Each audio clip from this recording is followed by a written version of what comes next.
messed up. And you, bro, I've been waiting for you. Shigaraki versus Mahito. The symbol of fear versus the human disaster curse. He's whiz. What the fuck? The symbol of fear? I don't believe that's what they named him. And I'm Boomstick. And it's our job to analyze their Shigaraki weapons, armor, Tomura. and skills to find out who would win a death battle.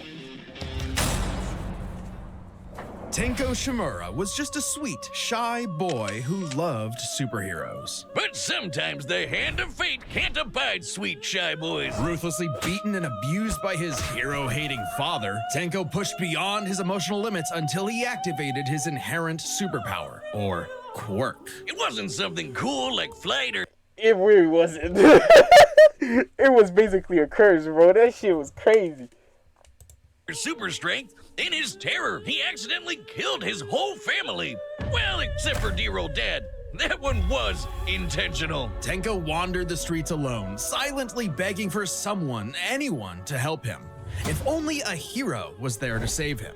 But instead, the only open hand he found belonged to the devil. All for one. Yeah. The greatest All for supervillain one. in history. He took Tenko under his wing, feeding a hatred of everyone and everything, and grooming him to one day lead his League of Villains in destroying hero society. With that came a new name, Tomura Shigaraki, and an absolutely nightmarish quirk, Decay. It does what it says on the tin. Anything It's Shiggy fucked touches up, with man. all 5 fingers turns to dust. The perfect power for someone who just wants to destroy. Pretty menacing, if not for that dorky-ass costume. I get it, That hands shit are his ass. thing, but come on. They just look so dumb and fake. Oh, those aren't prosthetics. Those are real hands from his family that he killed, attached to his face, and explicitly commanded to be left there by his mentor so that he would never forget his rage.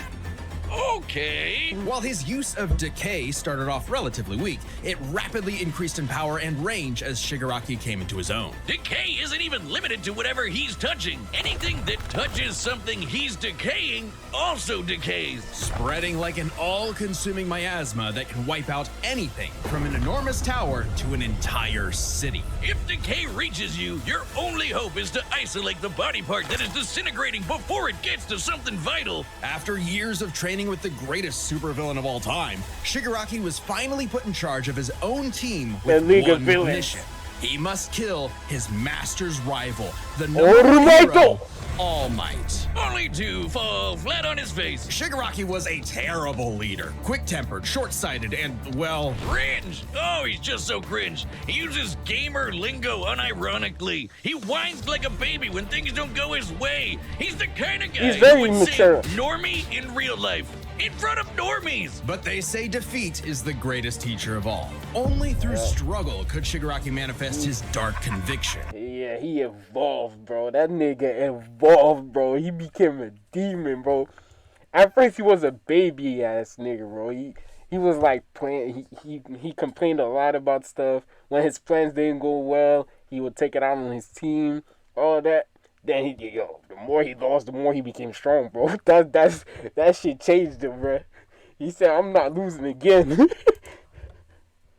Right as All Might's new protege, Izuku Midoriya, was coming into his own as well. These two rivals, the inheritors of their master's blood Rivals? feud, They ain't rivals, they enemies, bro. Ain't no rivalry, bro. These two are enemies. would push themselves past their own limitations. Especially when All Might and All for One double KO'd each other, leaving Shigaraki to lead the League of Villains all by himself. And with the stakes higher than ever before, Shigaraki stepped up. He personally battled the monstrous Gigantomachia for a month and a half straight, and conquered other villain organizations to create the Paranormal Liberation Front. Thousands of new soldiers for his personal army. All to impress All for One's personal quack, Dr. Ujiko, who spent months upgrading Shigaraki's body to make it more like his sensei's. It might have been constant agony, but Shiggy went from Chud to Chad. Ujiko's experimentation vastly increased Shigaraki's strength, speed, and durability, enough to match and surpass even All Might's absurd power. Sharing All Might's power between them, Deku and Bakugo were able to punch an island-sized hole in a cloud that reached 24 miles into the sky. We've calculated that before to be nearly 80 million megatons of Wait, what? TNT, almost as much as the meteor was that that? wiped out the dinosaurs. And Shigaraki can now move fast enough that his body produces hypersonic shockwaves and can even catch laser beams. And he's tough enough to survive Star and Stripes Intercontinental Ballistic Cruise Punch. Now the new name for my penis. Move over, gigantic Omega Storm. Anyway, it also made a blast so big it showed up against the curvature of the Earth. Though he might seem invincible, when Shigaraki's body is pushed hard enough, he will evolve into a state of uncontrollable power. So Decay became? Oh shit, more hands! Shigaraki can spontaneously generate flesh into existence. This man is bro. He's copying that nigga Mahito, bro. What is he on? The oceans of it in an instant, whenever he wants. He can even use it as a type of armor to defend himself in close combat. But that's nothing compared to Ujiko's greatest gift. Shigaraki wanted to be the new All for One, so what better way than the old man's quirk? All for One's quirk, All for One, allows its user to steal and store quirks with just a touch. And All for One has hundreds of them stored up, collected over the years. Each quirk is connected to a memory of its user's essence in the form of a spirit, a vestige. Kinda like a piece of their soul. They exist in this kinda psychic world in Shigaraki's body and can even act as a spiritual defense should it be invaded. And with those vestiges came quirks like super fast healing, air blast, radio waves, flight, telekinesis, teleportation of others, and the ability to track foes. He can even combine multiple quirks together, like in this big-ass electric Yeah, Kamehameha. However, Like any All for One vestige did. stolen or destroyed will also remove that quirk from Shigaraki's repertoire. They're also sentient, and some can even fight for control. Which is when the second shoe finally dropped. Because Shigaraki also got All for One's vestige, that means All for One was now in possession of a shiny new body that he'd spent the last 15 years molding for him to take Yeah, over. that was Shigaraki's exactly his goal. entire existence was planned from the beginning. Why? Because All Might's previous mentor was Nana Shimura, Tanko's Shigaraki's mom. grandmother. Oh, that to mess Oh, with All Might. grandma. That is some next level hating right there. He manipulated Shigaraki's entire life, all for one purpose. Gain to his create body. a soul so corrupted it would grind away at All Might's perfect world, allowing All for One to take full control. But All for One's possession wasn't complete, and Shiggy managed to fight his way back to the top, literally decaying his way through vestiges in the process, all to fight his rival Deku one last time. Despite Izuku's best efforts to save him, Shigaraki was too far gone. Yeah. His spirit decayed by years of venomous hatred. And the new symbol of hope defeated the new symbol of fear. And he carrying did. He All lost for One's everything. grudge for This nigga lost everything at that same moment. He lost it all for one for all, bro. God good. damn. All that Shigaraki asked was to be remembered as the heartless destroyer he was raised to be, and not the broken, angry, crying little boy he really was deep inside. For just that one moment, though, Shiggy got in Deku the only thing he'd been denied his whole life, the one thing his lifelong nihilistic tantrum was really all about. He got a hero who tried to save him. This battle is sponsored by Robin Hood Gold. Shigaraki's story is kind of sad. And when you see all for one story, this man a grimy ass demon from the beginning, bro. He ate his brother. He took all the nutriments that was meant for him and his brother back when they were in the womb, bro. This man is a demon, bro. Yo, Shigaraki actually has let's talk about this. Shigaraki actually has a reason to be a villain because of what happened to him and everything that happened and after his abusive father. Then he was like basically groomed by All for One to become a villain and to become his next body, right? And then there's All for One, that nigga just villain, bro, because from the beginning in the womb this man was stealing the nutrients that was going to both him and his brother, and he stole it all for himself. Because of that, his brother was born weak as shit.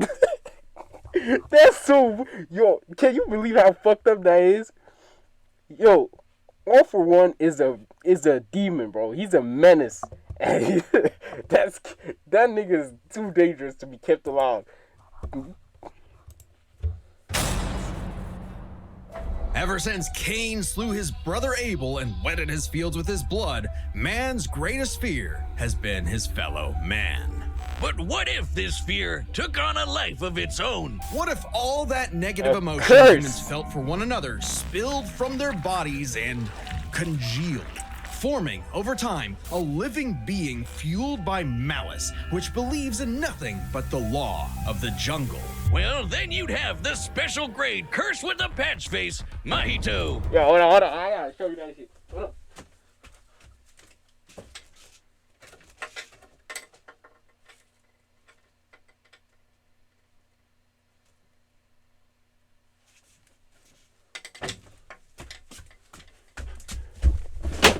Oh shit!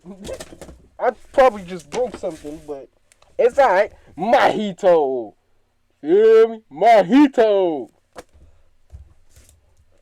Oh, I've had people tell me I've become a human disaster curse when I've had too many mojitos. Mahito is one of the deadliest beings to ever afflict mankind. He's no mere mortal, though, but a cursed spirit. Innumerable spirits exist, weaker or stronger depending on the amount of anxieties, jealousies, hatreds, and fears humans feel about them. Like the fear of locusts, kinda weak. Or the fear of smallpox, getting stronger. Or the fear of fire. Oh, goodbye, Tokyo. So it follows that mankind's fear of itself would be extremely powerful. Those negative emotions manifest as Mahito, a being composed of cursed energy. It's basically like evil ki. Cursed energy can be used to make spirits way stronger, faster, and tougher than any normal human. And it's invisible, making curses like Mahito impossible for the untrained eye to see. Only a life or death situation can galvanize a normal person to see a cursed spirit. That also makes cursed spirits virtually immune to physical damage. They may be physically present in Yeah, space, or but can only be harmed by attacks that embody spirit matter like cursed Cursed energy. energy. Which makes curses insanely hard to get rid of, like ghosts, cockroaches, or my ex. That's why you need a jujutsu sorcerer to come in and kaizen the shit out of them. They call it exorcism, but I like the way I said it better. Curses and sorcerers have battled each other for millennia, Sukuna. waging an endless war over the fate of humanity. Almost exclusively in Japan, though, for some reason. But Mahito was special. You see, most curses are basically dumb animals. But Mahito has so much cursed energy that it gave him sentience. So he was recruited by Kenjaku alongside other special grade disaster curses to wreak havoc upon the world. In fact, they made Mahito their leader. And even more frightening than intelligence and bloodlust, Mahito possessed philosophy. Perhaps informed by the tragic meaninglessness of interhuman conflict, Mahito is an existential nihilist, believing in nothing but his own will to power. It's a dog-eat-dog world, and Mahito is the wolf. Which also makes him kind of a goofball. If nothing matters, why not have fun with the slaughter?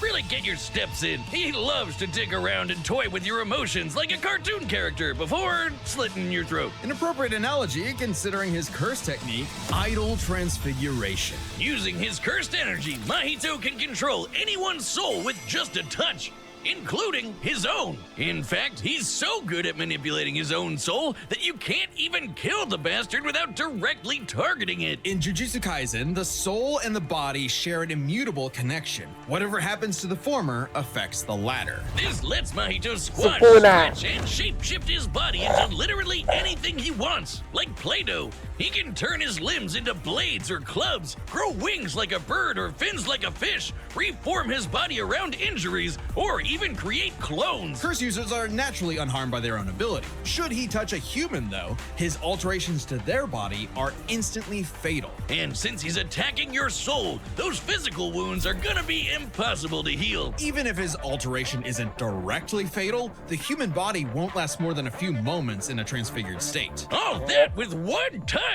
God, I thought herpes was bad. His powers mean I don't even know Mahito how treats he humans survived. as effectively disposable dolls that he can gleefully experiment on. The Yeah. more casualties, the better, especially if he gets to break your spirit first and watch you suffer. Even more twisted is when he combines two transfigured humans together for soul multiplicity. Essentially a giant torrent of body horror flesh that he repels at an opponent. Ugh. Mahito is unbelievably creative with his application of idol transfiguration, this and nigga despite nasty. being a newborn curse consistently keeps experienced sorcerers on the back foot. It helps that he's a quick study who's picked up a number of different curse techniques, like the Black Flash. By applying cursed energy within 1 microsecond of an impact with an enemy, space itself will distort, exponentially amplifying its force by a factor of 2.5. Not only does this hurt like a 2.5. mother, it restores your curse technique and gets you fully in the zone. And would require reflexes moving nearly 1,000 times the speed of sound. It's no surprise then that Mahito also unlocked the pinnacle of sorcerer techniques, the Domain Expansion. No. Ryoiki Tenkai. That's fire. Oh shit! More hands! A domain is like a barrier of cursed energy, but if you're caught inside, Mahito can use idle transfiguration instantly without even needing to touch you. It's called the self-embodiment of perfection, the ultimate expression of Mahito's absolute control over his victim's body and soul. The only time it ever failed was against the student sorcerer and Mahito's archenemy, Yuji Itadori. Because not Itadori only was Yuji. Yuji a barf-inducing goody little two-shoes who believed in the inalienable rights of all living things, blah, blah, blah, he also had a curse inside of him. I'm Sukuna, the king of curses, man. This man is so cold, bro. Of curses, Sukuna. Which meant Mahito's ability affected both souls in Yuji's body. Sukuna didn't like that. No surprise, and kicked Mahito's ass, forcing Patchface to fight with a handicap whenever facing his pink-haired menace. Yuji's belief in the value of human life flew directly in the face of the world that Mahito knew to be cruel and meaningless. So he made it his mission to crush Yuji's spirit before killing him, murdering his friends, defiling their corpses, and brutally battering him before going in for the kill. And he's got the strength to do it. Mahito's one of the most powerful curses in the world, and his growth is exponential. Fellow disaster curse Jogo was able to summon a massive meteor capable of reducing the city of Shibuya to ash. That'd take an energy of over 800 kilotons of TNT. And Mahito can take as good as he can give, especially when, in the throes of struggle against Yuji, he evolved, unlocking a vastly more powerful form, the instant body of distorted killing. Complete That with was armored long. exoskeleton and arm blades, this was a taste of the almighty curse Mahito was growing into, a true blight on all mankind. It wouldn't last. In a bitter battle of resolve, Yuji won out. In a dog-eat-dog world, there was now a bigger wolf. So he tucked Nah, tail that and ran boy away was like a cold, fish. man. That boy was cold as shit, man. When Yuji walked down on that nigga, yo, that part was so cold. When you saw the eyes of Yuji, you could tell this nigga was done playing, bro. And then the wolf turned into a rabbit, you feel me? The metaphor and that shit, oh, nah, that shit was so cold, bro. What do you know? Life suddenly became a whole lot more meaningful the second it looked like it was about to end. All that gleeful nihilism, just a bitter hypocrisy in the end. For him, maybe, but Mahito found a convert in his archenemy. Yeah. After a battle that wiped out thousands of innocent people, Yuji's youthful spirit was gone. The only thing left that mattered was exorcising this curse. In a way, that was Mahito's final victory, the destruction of another human being's soul. He may not have been around to see it, but the curse Mahito inflicted on the world would bring it to its knees.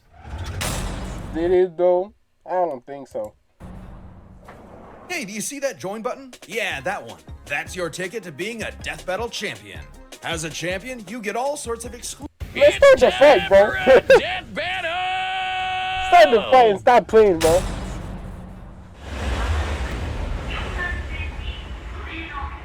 Is it in Shibuya? God damn. Shibuya has suffered enough, man. Stop putting them shits in Shibuya, bro.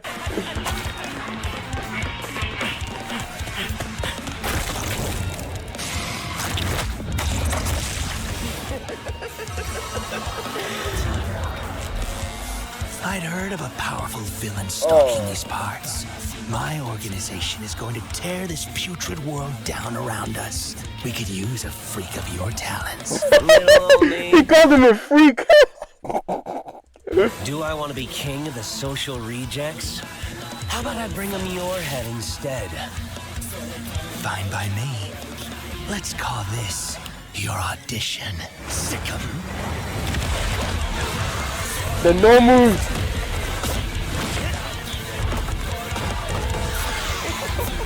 Okay, okay.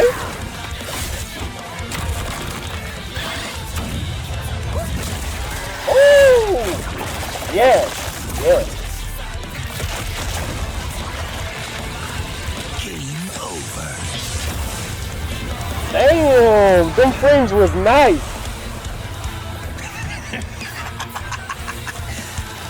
Yeah, that don't work on him. Did you actually just say that? God, how lame!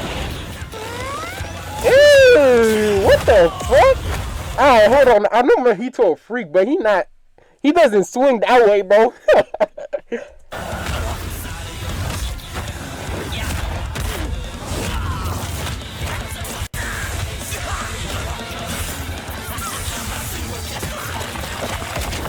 Audition over.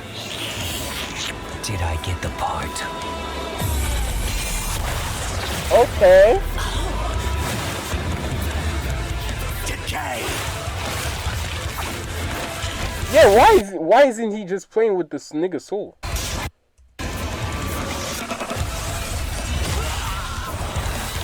What a rush! Awakening already. Oh, they both awakened. That's good.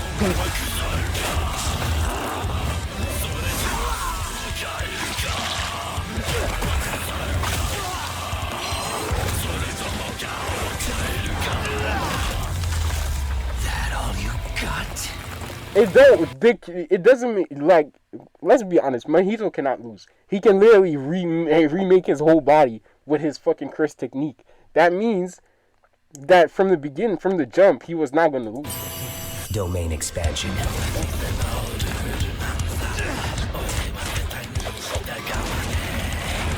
Damn. I can read your soul. You're just a scared little boy whose daddy is mean and wants to make it everyone else's problem. Grow up. That's fucked up. Wait, what the fuck? Hands off my masterpiece.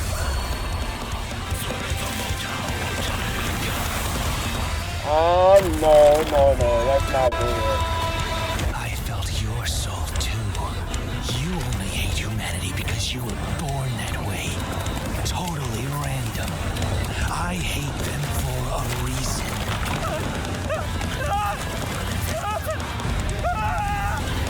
You grow up.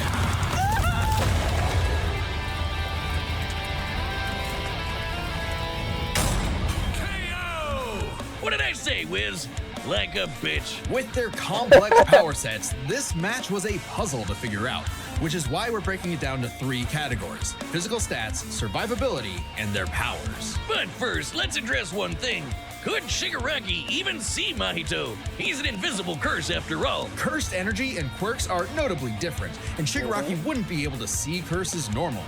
However, even regular humans can spontaneously develop the ability to see curses in life and death scenarios. And with the surge quirk, Shigaraki would have had no problem tracking it. So seeing Mahito wouldn't have been an issue. With that out of the way, we can jump into their stats. This was no contest. Despite the disaster curses being able to destroy entire cities with their cursed energy, Shigaraki's scaling to Deku and Bakugo meant he was calculably millions of times stronger. He was faster too, considering he could react to light beams, while Mahito's Black Flash capped out at nearly 1,000 times the speed of sound. Nothing to scoff at, but Shiggy was thousands of times faster. Shigaraki takes stats. But survivability was a little trickier to figure out. Yep, in That's terms of fucking raw easy. durability, Shigaraki was a lot tougher, and his ability to generate new flesh meant that he could heal any wounds he might receive super easy. However, Mahito is a curse and is immune to the kind of overwhelming physical damage Shigaraki could dish out.